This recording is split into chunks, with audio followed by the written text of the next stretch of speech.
There are moments in your life that arrive disguised as something ordinary. A business trip, a hotel check-in, a logistical problem with a simple, practical solution. They were the drab camouflage of the mundane, and you treat them as such, unaware that they are, in fact, frontier markers. You cross them without noticing, and only later, when you look back from the quiet expanse of a new emotional landscape, do you see the line you stepped over. For me, that line was drawn down the precise center of a king-sized mattress in a sterile hotel room in a city whose name I can no longer recall. The room smelled of industrial lemon cleaner and the faint, lonely scent of recycled air. And Julian, who was my project lead, my friend, and the quiet, persistent ache in the architecture of my own heart, turned from the front desk clerk with a look of practiced, easygoing apology. He held up 2 key cards, a gesture that was meant to be a shrug in physical form. The clerk had already moved on to the next guest, her duty to our predicament fulfilled with a single, damning sentence. Only one room left. A suite, thankfully, but with only one bed. Julian's smile was the kind of thing he could deploy like a strategic asset. It was a brilliant, disarming flash of white that could smooth over client frustrations, rally a demoralized team, or, in this case, attempt to neutralize the sudden, suffocating awkwardness that had descended upon the space between us. He ran a hand through his dark, perpetually messy hair, a habit he had when he was either genuinely stressed or trying to project an air of charming disarray. I could never quite tell which, and I had spent years, far more years than I was comfortable admitting, studying the subtle variations in his expressions, cataloging them like a lepidopterist pinning rare specimens. I was a quiet observer by nature, a photographer by trade, and my entire life felt like it was spent behind a lens, trying to capture the truth of a moment without intruding upon it. With Julian, I was always behind the thickest, most distorting glass, trying to decipher the man from the myriad reflections he projected. "Well," he began, his voice a low hum that seemed to vibrate in the polished marble floor. "Looks like it's a sleepover. Hope you don't snore, Miller." He called me by my last name sometimes. It was a casual, collegial affectation, a way of maintaining a certain comfortable distance, a boundary that I had always meticulously, painfully, respected. It was the name he used when we were just 2 guys on a project, just colleagues navigating a minor professional hiccup. It was a name that felt like a wall, and tonight, that wall was about to become incredibly, terrifyingly thin. He tossed me one of the key cards, and I caught it out of sheer reflex, the cool plastic feeling impossibly heavy in my palm. The room number was 1408. I remember thinking it was an unlucky number, a silly, superstitious thought that felt like a premonition my rational mind was trying to dismiss. We rode the elevator in a silence that felt different from our usual comfortable quiet. Our silences were normally easy, filled with the unspoken understanding of 2 people who had orbited each other for the better part of a decade. We could sit in a car for hours on the way to a shoot, him driving, me staring out the window, and the lack of conversation felt like a shared language. But this silence was taut. It was a wire pulled tight between 2 poles, humming with a frequency I could feel in my teeth. I watched the numbers climb, focusing on the glowing red digits as if they held some profound secret. Julian was looking at his phone, thumbs flying across the screen, but his posture was too rigid. He was feigning distraction, creating a pocket of digital space to hide in. I knew this because the screen of his phone was reflected faintly in the polished steel of the elevator doors, and it was black. He was typing on nothing. Inside the room, the charade of normalcy continued for a few precious minutes. He dropped his duffel bag by the door with a heavy thud. I placed my camera bag on the desk with the reverence of a priest placing a sacred text on an altar. We did a slow, circling dance around the central, unavoidable fact of the room, the bed. It was enormous, a vast expanse of white duvet and an absurd number of pillows, looking as pristine and imposing as a snow-covered field. It dominated the space, a silent, monolithic testament to our predicament. Julian walked over to the window, pulling back the heavy curtains to reveal a cityscape glittering like a spilled tray of jewels. He stood there for a long moment, his back to me, his shoulders set in a line of tension that I could read as clearly as text. "Look," he said, his voice slightly muffled by the thick glass. "Liam," he used my first name. The wall was crumbling. "If this is weird for you, I can take the couch. It looks survivable." He gestured vaguely at a small, stylishly uncomfortable-looking sofa in the corner. It was a noble offer, the kind of thing a good friend, a considerate colleague, would say. But we both knew it was an empty gesture. He was 6'2", a collection of long limbs and broad shoulders that would be comically, painfully contorted by that piece of furniture. More than that, we had a presentation at 8 in the morning. He needed to sleep. I needed him to sleep. His well-being, for better or worse, had long ago become a prerequisite for my own. I found my voice, surprised it came out as steady as it did. "Don't be an idiot, Julian. It's a huge bed. We'll be fine. It's not like we're in high school." It was the right thing to say, the cool, detached, perfectly normal thing to say. It was a monumental lie. Every nerve ending in my body was screaming, a frantic chorus of alarm and a terrifying, treacherous whisper of hope. I had imagined sleeping next to him 1,000 times, in 1,000 different contexts, all of them safely confined to the abstract, impossible daydreams I allowed myself in the dark of my own apartment. To have it suddenly manifest as a practical reality felt like a cosmic joke, a test I was certain I was going to fail. He turned from the window, and the city lights framed him in a halo of soft gold and electric blue. He gave me another one of those smiles, but this one was different. It was smaller, less for show. It was tired and genuinely grateful. "Okay," he said softly. "Yeah, okay." He disappeared into the bathroom, and the sound of the shower starting was a sudden, roaring wave that drowned out the frantic hum of my own thoughts. I stood alone in the quiet of the room, staring at the bed. It was just an object, a piece of furniture. But in that moment, it felt like a stage, and I had no idea what part one was supposed to be playing.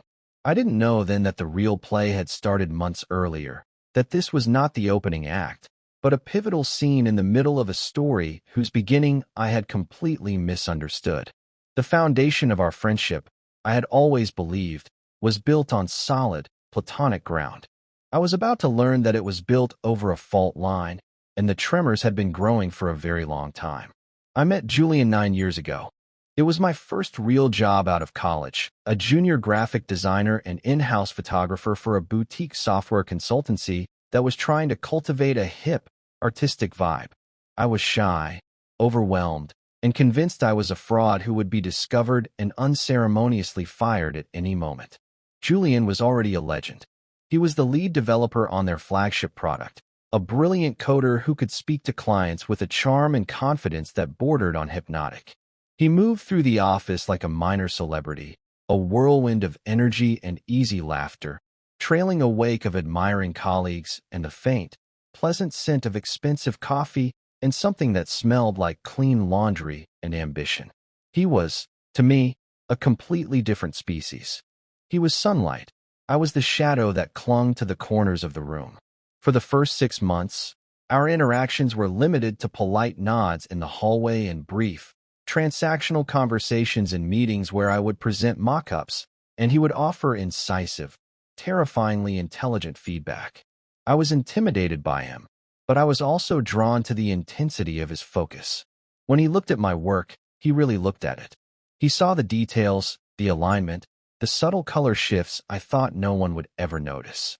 He saw the effort. And one afternoon, after a particularly grueling design review, he stopped by my desk. I was staring at my screen, feeling the familiar post-critique wave of self-doubt wash over me. He leaned against the partition of my cubicle, crossing his arms over his chest. His presence seemed to shrink the already small space. "That color palette," he said, his voice quiet, for my ears only. "The one for the dashboard analytics. It's good, really good, calming but still authoritative. Most people just throw blue at it." I remember staring at him, dumbfounded. It was the first time he had spoken to me about anything other than a required revision. I think I mumbled a thank you. He just nodded, a small, genuine smile playing on his lips. "You have a good eye, Miller," he said, and then he was gone. leaving me in the echo of his compliment, my heart hammering against my ribs with a force that felt entirely disproportionate to the situation. It was a simple act of professional kindness, but for me, it felt like a lifeline. It was the first time I felt seen in that overwhelming sea of new faces. Our friendship grew slowly, organically, from that single seed of validation. It was a friendship built in the interstitial spaces of corporate life, in late nights at the office before a deadline, sharing lukewarm pizza under the fluorescent hum of the overhead lights, in early mornings at the coffee machine, where he'd tell me about the bug he'd finally squashed at 3 in the morning, and I'd show him the photos I'd taken of the city at dawn. He learned that I was a photographer first, a designer second. He started asking to see my personal work, not just the corporate headshots and product stills I did for the company. He would scroll through the images on my tablet, his expression serious and focused, the same way he looked at code. He saw the stories I was trying to tell, the loneliness in a crowded street, the beauty in a decaying building. He understood the language of light and shadow in a way I never expected. And I, in turn, began to see the person behind the brilliant, confident facade. I saw the exhaustion in his eyes after a 14-hour day. I learned that his easy charm was a carefully constructed shield, a tool he used to navigate a world he often found overwhelming. He was an introvert disguised as an extrovert, energized by solving complex problems but drained by the small talk required to get there. He confessed to me once, late one night over cheap whiskey in a dive bar near the office, that he often felt like he was playing a part, that the Julian everyone at work knew was a character he had invented to succeed. I remember thinking that the real Julian, the one who was quiet and thoughtful and loved old sci-fi novels and the smell of rain on hot asphalt, was infinitely more interesting than the one he showed to everyone else. It was in that moment, I think, that the simple admiration I had for him began to curdle into something deeper, something more complicated and dangerous. It was the moment I started to fall in love with him. Of course, I said nothing. I buried the feeling deep, packed it down under layers of carefully maintained friendship and plausible deniability. He was my friend. He was my straight friend. He had a girlfriend, Sarah, a smart, funny architect he had been with since college. They were the perfect couple, the kind of pair who hosted dinner parties where the conversation was always sparkling and the food was always delicious. I liked Sarah. I genuinely did. And I was the good, loyal friend. I listened to him talk about their future, about the house they were planning to buy, about the arguments they had over what color to paint the living room. I offered neutral, supportive advice. I was the safe harbor, the Switzerland of his emotional life. Every supportive word was a small act of self-immolation, burning away a tiny piece of my own secret hope. I became an expert in compartmentalization. There was Liam, the friend, and then there was the other Liam, the one who lived in my chest, who carefully collected small, meaningless gestures, a hand on my shoulder, a shared laugh, the way he'd look at me when I explained a photograph, and hoarded them like treasure. For years, this was our equilibrium, a delicate, stable balance. I was content, or at least, I had convinced myself I was content with my role. His friendship was a gift, a bright, warm thing in my otherwise quiet life. To risk that for a feeling that was almost certainly unrequited seemed like a form of madness. So I stayed behind my lens, observing, documenting, and never, ever intruding. I learned to live with the quiet ache, the low, constant hum of yearning that became the soundtrack to my life. It was a melancholy tune, but it was familiar. It was safe. I thought it would always be this way. I thought I understood the architecture of our relationship, the load-bearing walls, the decorative flourishes. I had no idea that the foundation was about to crack, that a seismic event was coming that would bring the whole carefully constructed edifice tumbling down. And that Julian, the unknowing initiator of it all, would be the one to light the fuse. The shift began on a Tuesday in April. It was raining, a miserable, persistent drizzle that had been soaking the city for 3 days straight. I remember the weather because it seemed to mirror the atmosphere in the office, which had been thick with a strange, anxious tension all week.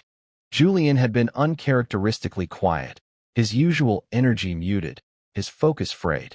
He spent hours staring at his monitor, not typing, just staring. The easy smile was gone, replaced by a tight, strained line. People gave him a wide berth, sensing the storm clouds gathering around him. I assumed it was work stress. We were on the verge of a major product launch, and the pressure was immense.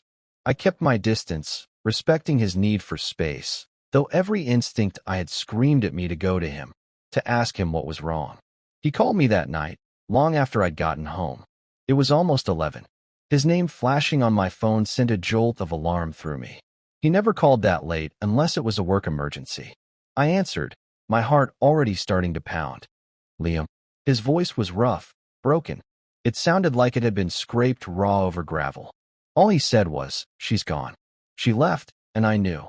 I knew instantly he meant Sarah. The word left hung in the air between us, a stark, brutal piece of information that needed no further explanation. There was a long silence on the line, filled only with the sound of his ragged breathing and the faint, tinny sound of rain hitting a window pane on his end. Where are you? I asked, my own voice sounding distant, preternaturally calm. I was already pulling on my shoes, grabbing my keys. He told me he was at his apartment, the one he had shared with her for 5 years. The one I had helped him paint.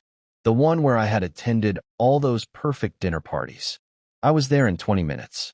The door was unlocked. I found him in the living room, sitting on the floor in the dark, surrounded by half-empty cardboard boxes. She hadn't just left, she had evacuated.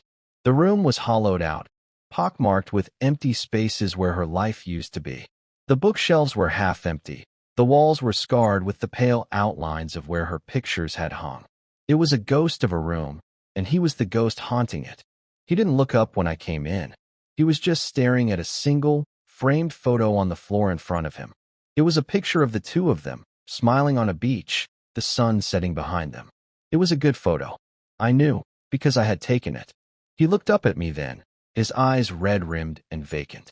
She said she hasn't been happy for a year, he whispered. A year. And I never even saw it. He looked so lost, so utterly broken, that the carefully constructed walls around my own heart began to crumble. The part of me that had always seen Sarah as an obstacle, a gentle but firm barrier to a future I couldn't have, was overwhelmed by a tidal wave of simple, profound empathy for my friend. My secret, selfish heart was silenced by the raw, undeniable fact of his pain. I didn't say much. There was nothing to say. Platitudes about time healing all wounds felt like an insult. So I just sat down on the floor with him, in the dark, in the wreckage of his life. I sat there for hours, a quiet, steady presence against the storm of his grief. At some point, he started to talk. He talked about the little signs he had missed, the subtle shifts in her affection, the conversations they should have had. He unspooled the last year of his life, examining every frame, looking for the clues he had overlooked. I just listened. I was his confessor, his witness. It was a familiar role, but the stakes had never been higher. Sometime after 2 a.m, his words finally ran out.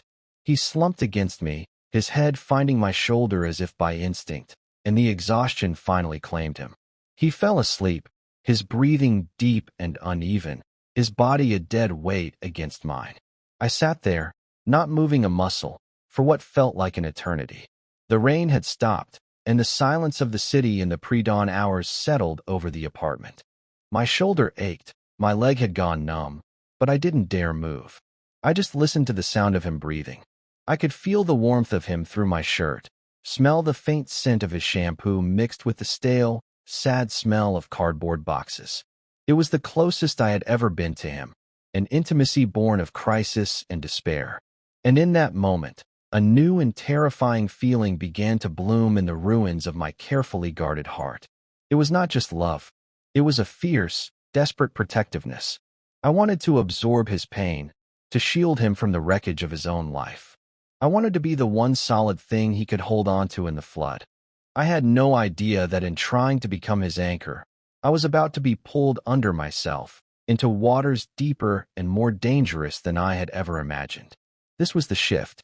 The ground had given way, and a new, uncertain landscape was beginning to form around us. The weeks that followed were a blur of quiet support. The ritual began subtly, almost imperceptibly. It started with food. I knew he wasn't eating, so I started bringing him dinner.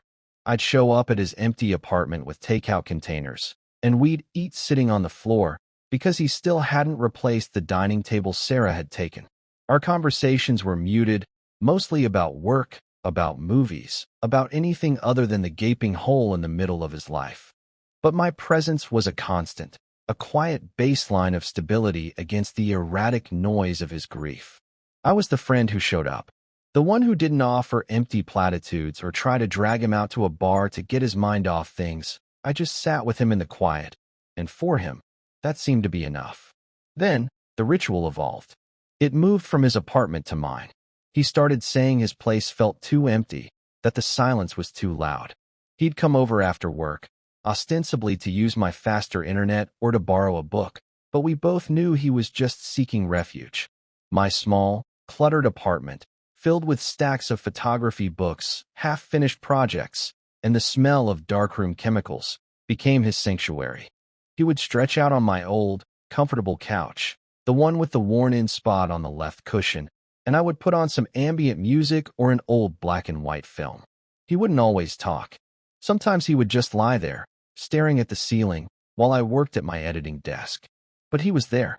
He was choosing to be in my space, to breathe my air. Each time he knocked on my door, my heart would perform a frantic, hopeful leap before I wrestled it back into submission. This is what friends do, I told myself, over and over again, a mantra against the rising tide of my own feelings. He needs a friend. That's all this is. The first time he fell asleep on my couch was an accident. We had been talking late into the night, a long, meandering conversation that had finally, tentatively, touched on his breakup. He was starting to process it, to move from raw grief to a more analytical kind of sorrow. He was trying to understand his own part in the relationship's demise. In the middle of a sentence, his words began to slur, his head nodding forward. I suggested he go home, get some rest. He just shook his head, a gesture of profound weariness. "Just 5 minutes, Liam," he mumbled and curled up on his side, pulling one of the throw pillows under his head. 5 minutes turned into 5 hours. I found a blanket and draped it over him, my movements slow and careful, as if I were handling an unexploded bomb. I stood over him for a long time, watching the steady rise and fall of his chest, the way his dark lashes rested against his cheek. He looked younger in sleep, the lines of stress and sorrow smoothed away. The urge to reach out, to brush a stray piece of hair from his forehead, was so powerful it was a physical ache. I had to clench my fists at my sides to stop myself.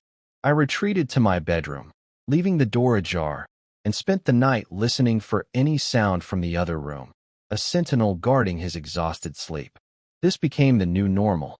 He would accidentally fall asleep on my couch 2 or 3 nights a week. The pretense of it being an accident wore thin, but we never acknowledged it.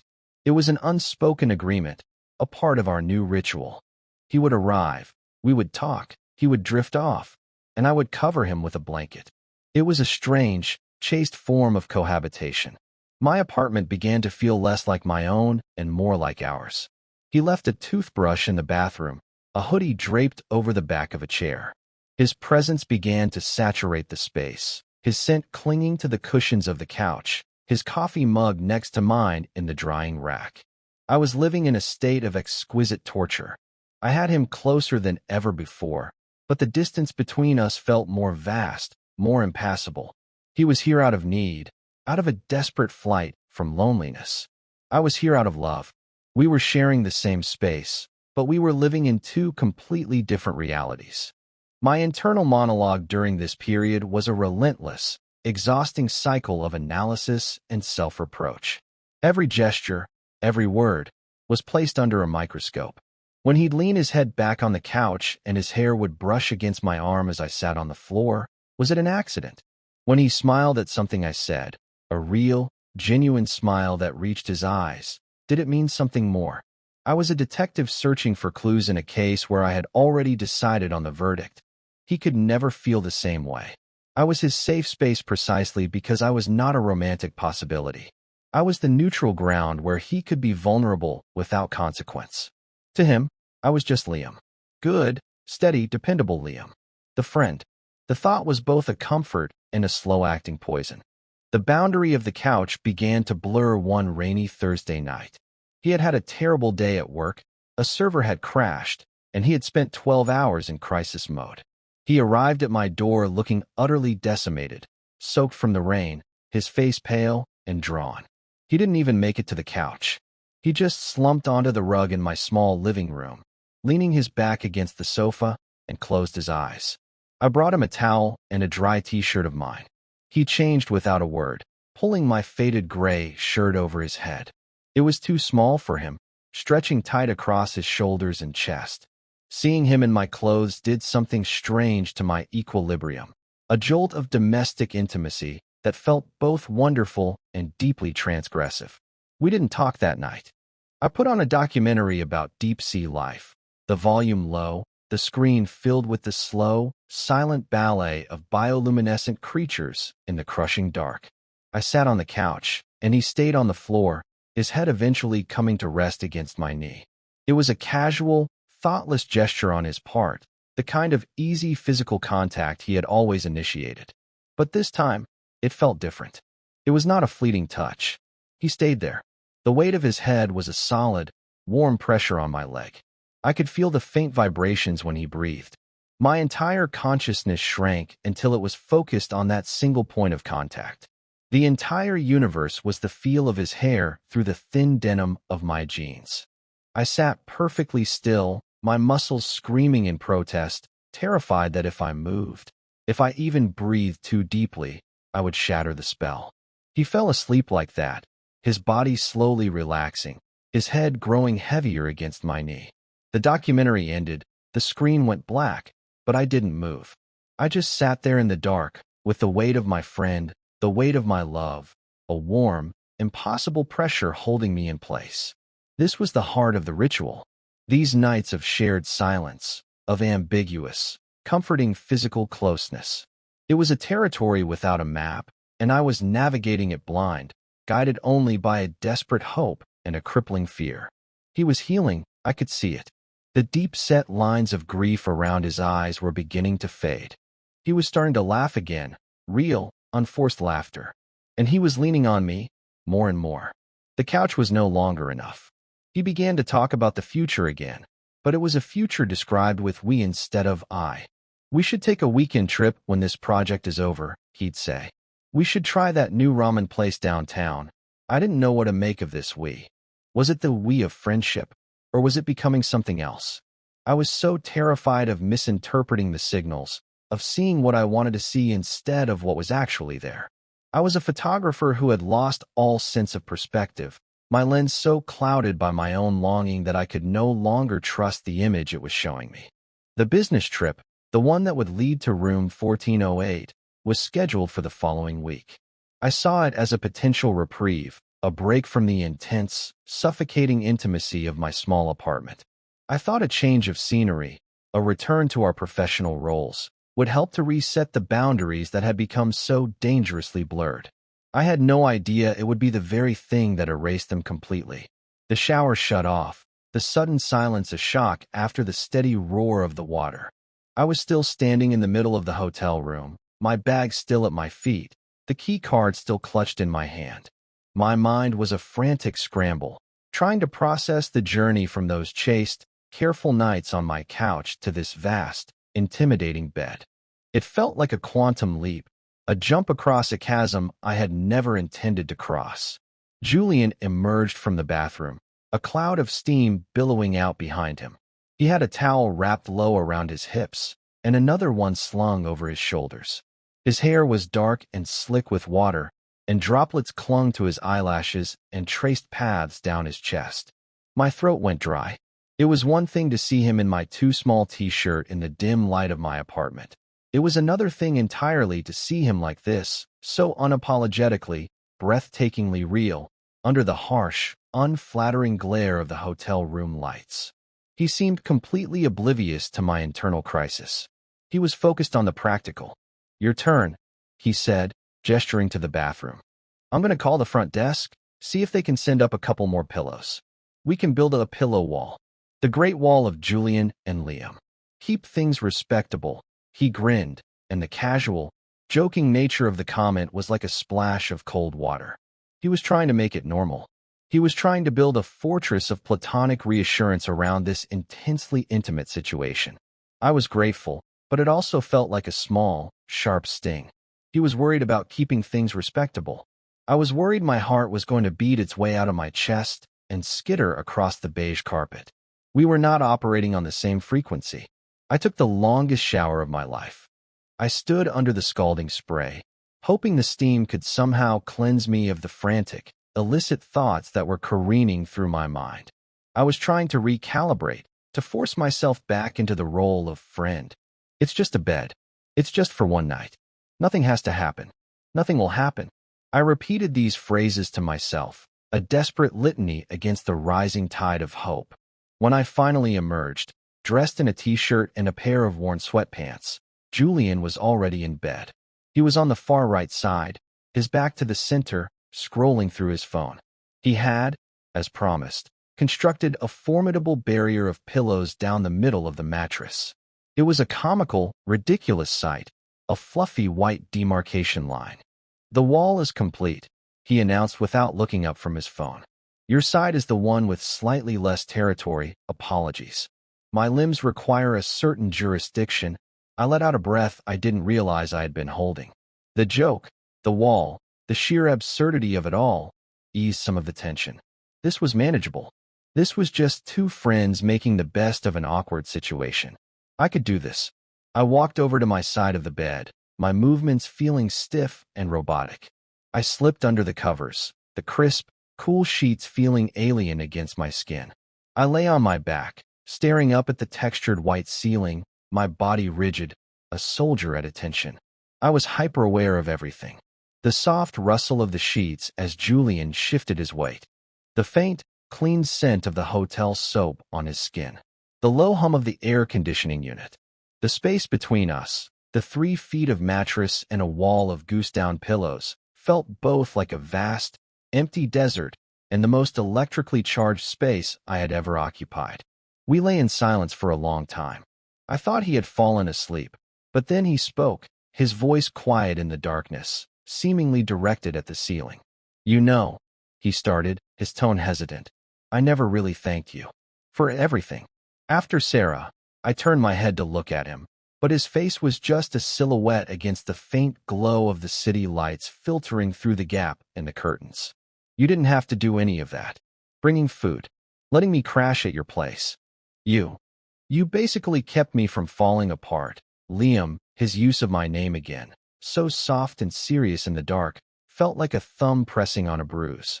"It's what friends do," I said, the words tasting like ash in my mouth. It was the truth, but it wasn't the whole truth. It felt like a lie of omission. "Of course, I was going to be there for you, yeah, but..." He trailed off, and I could hear him swallow. "Other people tried. They called, they sent texts. But they all wanted something. They wanted me to be okay. They wanted me to get over it on their schedule. You were the only one who was just there. You never asked for anything. You just let me be a wreck." He shifted, rolling onto his back, and now we were both staring at the same dark ceiling. "I don't know what I would have done without you." The sincerity in his voice was a physical blow. It was so pure, so full of gratitude, and so completely, utterly platonic. It was the beautiful, heartbreaking validation of our friendship, and in that moment, it felt like a cage. "I'm glad I could help," I managed to whisper. The conversation died after that, but the air was different. It was charged with his confession of gratitude, with the weight of the past few months. The pillow wall between us suddenly felt flimsy, inadequate. A few minutes later, I heard his breathing even out, deepening into the slow, steady rhythm of sleep. I, on the other hand, was wide awake. Sleep felt like a distant country I had no visa for. I lay there, cataloging the sounds of the hotel, the distant wail of a siren, the rumble of the ice machine down the hall. And then I felt a shift, a subtle dip in the mattress. I held my breath. He was moving in his sleep, turning over. An arm flopped over the pillow wall, landing in the empty space beside me. A moment later, his leg followed, his knee brushing against my thigh. My entire body went rigid. It was an unconscious movement, a simple act of a sleeping body seeking comfort. It meant nothing. I knew it meant nothing. But the contact, the warmth of his skin through the thin cotton of my sweatpants, was a lightning strike. It ignited every nerve, every suppressed hope, every terrifying what-if. I lay there, frozen, for what felt like an hour, my mind racing. Should I move away? Should I gently push him back to his side? Or should I just stay here and